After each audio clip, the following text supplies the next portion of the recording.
ഞങ്ങളുടെ തൃശ്ശൂർക്കാരുടെ കുറച്ച് ഭാഷ ഒന്ന് നിങ്ങൾക്ക് ഞാൻ പരിചയപ്പെടുത്താം. നമുക്ക് എല്ലാവർക്കും അറിയുന്നതാണ് തൃശ്ശൂർക്കാരുടെ ഭാഷയുടെ പ്രത്യേകത.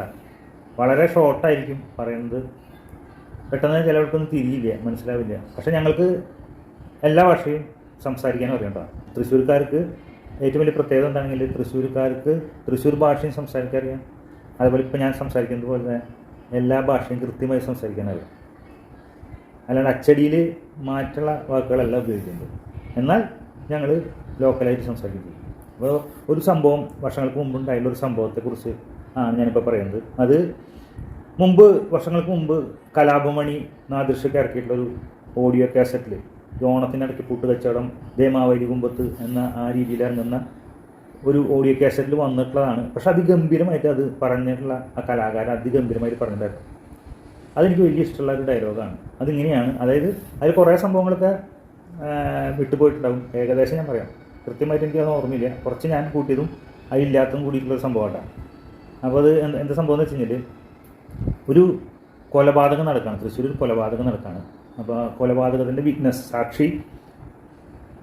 സാക്ഷിയെ വിസ്തരിക്കുകയാണ് കോടതിയിൽ. അപ്പോൾ ജഡ്ജി ചോദിക്കുമ്പോൾ എന്താണ് സംഭവം, നിങ്ങൾ എന്താണ് കണ്ടതെന്ന് ചോദിക്കുമ്പോൾ ഈ വിറ്റ്നസ്സായിട്ടുള്ള സാക്ഷിയായിട്ടുള്ള ആൾ സംസാരിക്കുന്നത്, ഈ നിൽക്കുന്ന മരിച്ച ഗഡിയിൽ കടലിൽ ഈച്ച റോളിൽ നാവടി തെറിക്കാൻ നോക്കണം മച്ചൂന്ന് ഡാവ് പറഞ്ഞതാ.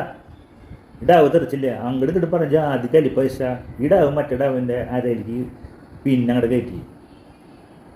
കയറ്റിയപ്പോൾ പഞ്ചായത്ത് പൈപ്പിൽ നിന്ന് ചോര ചിന്ന പോലെയാണ് ചോര ചിറ്റുന്നത്. അറിഞ്ഞ് പിടിച്ച് കിറക്കന്മാർ വരുന്നതിന് മുമ്പ് ബുദ്ധടാവ് ഉദ്ദേശിച്ചാ. ഇതാണ് സംഭവം പറഞ്ഞത്. ഇങ്ങനെ സംഭവം പറഞ്ഞപ്പോൾ കാര്യം പറഞ്ഞ സമയത്ത് ഈ ജഡ്ജ് എന്താ ചെയ്ത് കഴിഞ്ഞാൽ കൊലപാതകീനെ വെറുതെ വിടുകയും ഈ സാക്ഷിനെ തൂക്കിക്കൊല്ലാൻ വിധിക്കുകയും ചെയ്തു.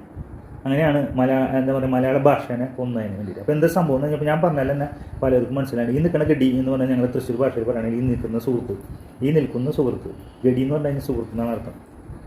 മരിച്ച ഗഡി എന്ന് പറഞ്ഞാൽ മരിച്ച ഈ സുഹൃത്തിൻ്റെ ഗഡി എന്നാണ് എല്ലാവരും വിളിക്കട്ടെ, അതുകൊണ്ടാണ് പറഞ്ഞത്. ആ ബന്ധം ഉണ്ടാവുമെന്ന് വേണ്ട. ഈച്ച റോളിൽ വളരെ മോശപ്പെട്ട രീതി എന്നാണ് അർത്ഥം. ഈച്ച റോൾ എന്ന് പറഞ്ഞാൽ അത്രയും മോശപ്പെട്ട രീതി. നാവാടി എന്നാണ് പറയുന്നത്. നാവാടെന്ന് സംസാരിക്കുകയാണ്. അപ്പോൾ ഈ ഡാവിനത് പിടിച്ചില്ല, അതായത് അതിന് ഇയാളുടെ ഭാഷ പിടിച്ചില്ല. ഈ നിൽക്കുന്ന കടി മറ്റേ അറുക് എന്ന് പറഞ്ഞു കഴിഞ്ഞാൽ ഈ പള്ളയുടെ വയറിൻ്റെ താഴെയുള്ള അറുകിൽ പിന്ന്. ഇംഗ്ലീഷും ഹിന്ദിക്കാണ് അധികം ഉപയോഗിക്കുക. തൃശ്ശൂർ ഭാഷയിൽ മലയാളം കുറച്ചുണ്ടാവുള്ളൂ, ഹിന്ദി ഇംഗ്ലീഷൊക്കെയാണ് കൂടുതൽ. അപ്പോൾ പിന്നെടുത്തിട്ട് പിന്നെന്ന് പറഞ്ഞാൽ കത്തിന്ന് ഉദ്ദേശിക്കുന്നത്, കത്തി എടുത്തിട്ട് കയറ്റി. അപ്പോൾ എന്തിനും ഉപമയോടെയാണ് സംസാരിക്കുന്നത് തൃശ്ശൂർ, ഉപമ വെച്ചിട്ട് സംസാരിക്കുന്നത്.